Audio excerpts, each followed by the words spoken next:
La réponse passerelle, vous l'avez compris maintenant, ça va être une réponse qui va passer par les sciences ou par la démarche d'investigation. C'est un module qui a été développé en partenariat avec l'équipe de La Main à la Pâte et qui a été labellisé par le Plan National Nutrition Santé, ce qui signifie que c'est bien conforme aux objectifs du Plan National Nutrition Santé. Il y a 4 séquences. Une qui va être dédiée à l'activité physique et avant ça au respect des différences, c'est important. Une dédiée à l'hygiène alimentaire, une autre à l'alimentation et une dernière à l'eau, avec à la fois le rôle de l'eau dans la santé, mais aussi la prévention d'accidents domestiques. Alors la première séquence, bouger à quoi ça sert, vous le voyez, va permettre de sensibiliser sur ces diversités ou ces différences de morphologie, tout en travaillant sur l'activité physique et l'inactivité. La première séance va consister à se mesurer, par exemple. Les élèves se mesurent les uns les autres. Alors pour les petits qui ne savent pas encore utiliser la toise, vous voyez cet instrument de mesure formidable qui est le papier de rouleau toilette, qu'on va dérouler, on va compter le nombre de feuilles, et on va évidemment aboutir à la conclusion, après avoir passé tout ou partie des élèves à la mesure, qu'on est tous différents, tout en étant bien sûr tous pareils. On a des tailles différentes, on peut avoir des peaux différentes, on peut avoir des couleurs d'yeux, de cheveux différentes, et en même temps, on a par contre des éléments de similitude. On a tous 2 bras, 2 jambes, et il convient évidemment de prévenir par cette séance, notamment les stigmatisations qu'il peut y avoir sur le poids des individus, ou leur corpulence, pardon. Séance 2. On a maintenant terminé d'utiliser notre papier de rouleau toilette, il est vide, on s'en sert comme stéthoscope, on va mesurer ou observer l'accélération du cœur après une activité physique. Par du questionnement, les élèves vont aussi observer qu'effectivement les élèves qui ont fait ces petites activités, ces courses, ces sauts, ont le visage qui a rougi, ils déclarent qu'ils ont soif, qu'ils ont chaud, on voit bien qu'ils transpirent. Bref, on voit bien ce que c'est là du coup, que d'avoir une activité physique plus ou moins intense, en tout cas de bouger, de courir, c'est bien ça, se dépenser. Ne pas bouger, c'est par contre rester immobile et regarder la télé par exemple. Deuxième séance sur le sujet, des élèves, pour certains, vont marcher puis courir pendant un laps de temps figé. On isole là encore le paramètre. Ce qui va être étudié, c'est combien de pas on fait en marchant, et comparer ce nombre de pas à celui qu'on fait lorsqu'on court. Donc évidemment, il faut déterminer un temps, par exemple 1 minute, mais ça peut être 30 secondes ou 3 minutes, peu importe. Et il faut compter le nombre de pas que par exemple Jean-Yann fait. Vous voyez que quand il marche, il fait 108 pas. Quand il court, il en fait 197. Manifestement, il a parcouru une distance plus grande. Manifestement, il a dépensé plus d'énergie en courant qu'en marchant. Séquence sur l'hygiène. Un peu rapidement là-dessus, c'est très très simple. Travail d'abord sur le lavage des mains. Les élèves se salissent les mains. Ils adorent ça, je vous assure. Et puis ils s'interrogent ensuite sur comment faire pour se les laver. Plusieurs hypothèses ou plusieurs propositions. On peut se les laver juste en se frottant sur un papier. On peut se les laver avec de l'eau. On peut se les laver avec de l'eau et du savon. Comment faire pour montrer le résultat de ça? Eh bien, par exemple, on pourrait se frotter les mains après se les être lavées d'une façon ou d'une autre. Et on voit que quand on s'est lavé les mains juste en se frottant sur un papier, on a un papier qui ensuite est assez marron. Quand on s'est lavé que avec de l'eau, on voit que le papier avec lequel on se frotte les mains est blanc, mais qu'il y a quand même encore des traces de saleté. On voit que clairement, ce qu'il y a de mieux à faire, c'est quand même l'eau et le savon. Le papier est à peu près blanc. À noter que si à ce stade-là, vous demandez à vos élèves de se frotter les mains entre les doigts, on aura un papier qui rejoindra plutôt le numéro 2, c'est-à-dire dont on verra des traces, ce qui peut permettre d'alerter et de sensibiliser les enfants sur le bien se laver les mains entre les doigts. Pour le brossage des dents, on va faire une étude surtout orientée sur les mouvements à accomplir. Avant ça, on a demandé aux élèves de ramener de leur maison des brosses. Tout type de brosse, avant d'étudier celle qui sert à se brosser les dents. Voilà une trace écrite. Un travail sur l'alimentation donc, avec un début de séquence en demandant aux élèves de ramener de la maison des publicités pour des choses qui se mangent ou qui se boivent, sans plus d'indications. La première conclusion qu'on peut tous faire en classe, avec les élèves surtout, au vu des publicités qui ont été ramenées, c'est que pour l'essentiel, ce sont des pubs pour des produits laitiers, des pizzas, des sucres, des sodas, des céréales qui en fait n'en sont pas vraiment. Les céréales qu'on mange au petit déjeuner ne sont pas vraiment des céréales, ce sont plutôt des sucres. C'est des céréales très raffinées, il n'y a plus que du sucre dedans. Bref, des produits qui peuvent être, pour les enseignants de cycle 3, finalement des publicités qui peuvent être comparées à l'image que je vous ai montrée tout à l'heure, c'est-à-dire constituées en pyramide et confrontées à la pyramide alimentaire. Pour des plus petits, tout simplement ramener à un message de base, quoi. On a de la publicité pour des aliments qui devraient constituer une minorité de ce qu'on mange. Or, c'est la majeure partie des publicités qui ont été trouvées.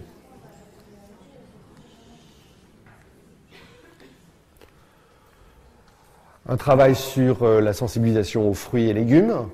L'occasion éventuellement d'amener des fruits un peu exotiques. En tout cas, on va les observer, on va les dessiner, on va les trancher, on va même pouvoir les préparer. Il y a une séance un peu plus loin dans le guide qui est dédiée à la préparation d'une recette. Une nouvelle fois, potentiellement des choses un petit peu incongrues, des fruits ou des légumes un peu rares, ça peut donner un peu de piment à la chose. Quelques situations. Peut être tout à fait couplé cette partie-là du module avec des dispositifs comme les classes du goût ou comme les dispositifs fruits à la récré. C'est le moment, si vous avez la chance de pouvoir mettre en œuvre cela. Voilà, des traces écrites en maternelle.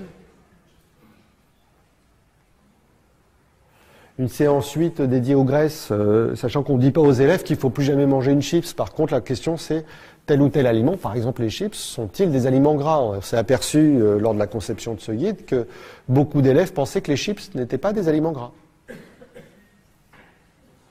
Ok. Comment faire pour vérifier si les chips sont vraiment grasses ou non? Les chips comme d'autres aliments, bien sûr. Donc la manip à faire, le protocole est très très simple. Vous le voyez, il va consister à frotter les aliments qu'on décide de tester sur du papier et de comparer la trace que ça laisse au gras de référence que peut être l'huile. C'est écrit en gros et en gras que l'huile c'est gras. Si vous mettez une tache d'eau, ça ressemble au début, mais au bout d'un moment, la tache d'eau disparaît. C'est pas le cas de la tache d'huile, donc c'est ça, une tache de gras. Ça ressemble à ça, ça dure, ça reste, comme la tache de chips, pas comme la tache de salade ou d'haricot, dès lors que le haricot ou que la salade n'a pas été assaisonnée. Un travail sur le grignotage à partir d'un document. Ce sont des photos.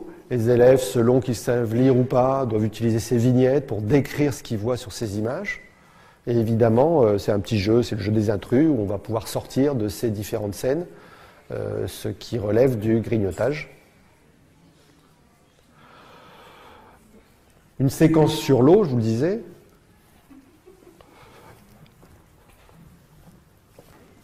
Avec une première séance qui, malgré la proposition d'élèves, lorsqu'on leur pose la question « est-ce que c'est important de boire de l'eau ?», beaucoup vont vous dire « oui ». Comment faire pour le montrer ? Arrêtons de boire et puis on va bien voir si effectivement ça pose un problème à quelqu'un. C'est une très bonne suggestion, mais on va plutôt passer par un modèle. Ce modèle, c'est la fleur, ça a l'avantage d'aller plus vite et puis comme ça on rend malade personne, ça tombe bien. Deuxième séance toujours dédiée sur l'eau. Séance très très intéressante sous forme de défi. Vous avez préparé 4 bouteilles d'eau, ou plutôt 5. La 5e sert à se rincer le palais entre 2 dégustations. Ces 4 bouteilles d'eau sont constituées, disons, un demi-litre dans lequel vous avez dissous un carreau de sucre. Elles sont donc toutes pareillement sucrées, sauf que une de ces bouteilles, vous la mettez au frais, le plus froid que vous pouvez. Une autre de ces bouteilles au frais et en plus vous rajoutez un jus de citron acide, tant qu'à faire. Les 2 autres bouteilles restent à température ambiante, une telle que, la deuxième avec du citron. Et vous faites goûter à vos élèves en aveugle chacune de ces bouteilles en se rinçant le palais entre 2 dégustations. Et vous leur posez la question suivante, elle est très simple. Est-ce que ce que vous ressentez en goûtant chacune de ces eaux vous paraît un peu, beaucoup ou pas sucré? Et vous constaterez de ce travail-là 2 choses. D'abord, les réponses sont variées. Tout le monde ne répond pas exactement la même chose. Sauf parfois dans certains groupes, vous avez par hasard un groupe de 5 enfants qui s'est mis ensemble pour faire la manip et tous ont ressenti apparemment la même chose. Si vous cherchiez le leader du groupe, et voilà, il est là. Donc évidemment, on conclut de ce travail-là que les goûts, ça nous appartient. La question n'était pas est-ce que c'est sucré ou pas, est-ce que c'est... Non, c'est toi, tu ressens quoi? Tu trouves que c'est un peu, beaucoup ou pas sucré? Donc, ce que l'on ressent, ça nous appartient. Il n'y a pas une bonne et une mauvaise réponse. La deuxième conclusion qui s'impose, parce que quand on fait l'analyse globale, on s'aperçoit d'un truc, c'est bizarre, mais il n'y a pas un seul élève, pas un, qui trouve, même pas un peu sucré, la bouteille qui était rafraîchie et citronnée. Pourtant, elle était sucrée comme les autres, mais il n'y a pas un seul élève qui la trouve, même pas un peu sucrée. De même que la plupart des élèves, pour ce qui concerne la bouteille qui était restée à température ambiante sans citron, la plupart des élèves l'ont trouvée un peu, voire très sucrée. Donc globalement, on peut arriver à la conclusion que le froid, le citron, gomme, atténue le goût du sucre.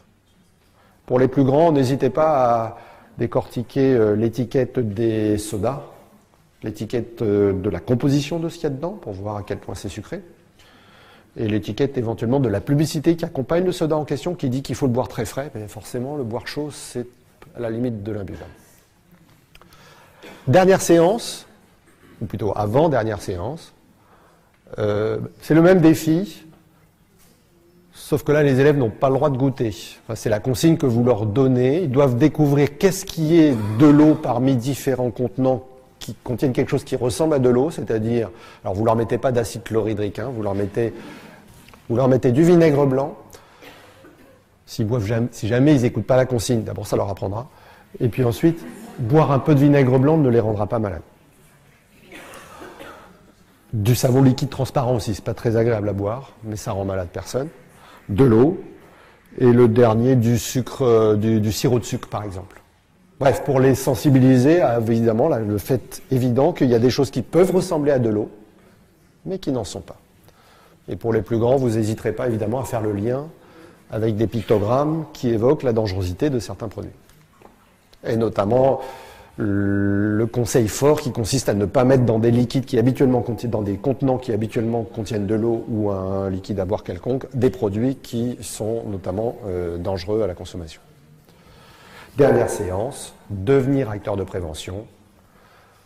Un jeu, une expo, une recette de cuisine, une rencontre avec les parents, bref, plein le jeu de loi est souvent quand même utilisé. Ça permet vraiment aux élèves d'être très féconds, très productifs, en art graphique, en maîtrise de la langue, en rédaction, on rédige des questions. C'est un bon moment pour travailler la maîtrise de la langue.